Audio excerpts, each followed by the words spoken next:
Hi, I'm Terry Kolath. I'm here today with my favorite author, Robert Maycomber. You may have read some of his books from the Honor Series. You may have heard his talks on naval history. And now we are so fortunate because he's going to give us two presentations on Theodore Roosevelt. Thanks for joining me, Robert. It's always a delight for me to be here. Well, you have a lot of fans here. I feel like I'm coming home when I come here, so it's great fun for me. And you have a lot of people who are extremely interested in this area they've moved to. Yes. Mm-hmm. From somebody who's lived here his whole life. Yeah. So why Theodore Roosevelt? Tell us what brings you to this.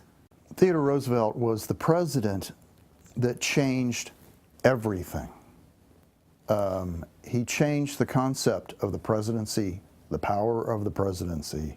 He changed the way that United States of America had a relationship with the world. He created, and he and McKinley both created a global empire for the United States, much of which we still have, literally. And he changed many things within the United States.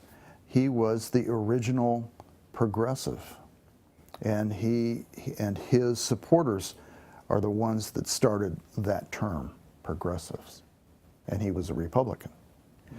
So he had a life of tragedy, of incredible tragedy, of success, of overwhelming odds against him, and then overcoming those odds. So it's a fascinating subject. He is a fascinating person.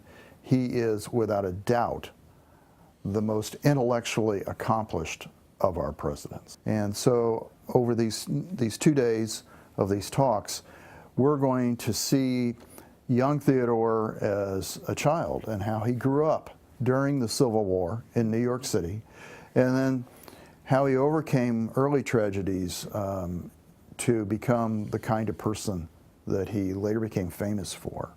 And then we're going to see how he handled various problems.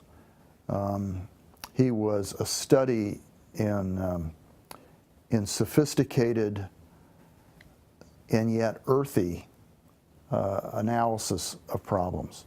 He was the kind of guy that could identify and connect with all kinds of people.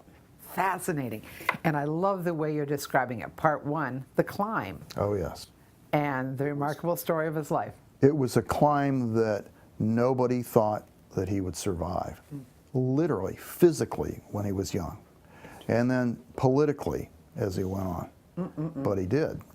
And then part two, the summit. So the metaphor, the climb, exactly. And then the summit. I mean, if you climb and you work really hard, sure. What do you do when you get to the top?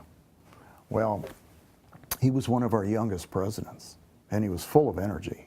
And so when he got to the top, it was a very busy time.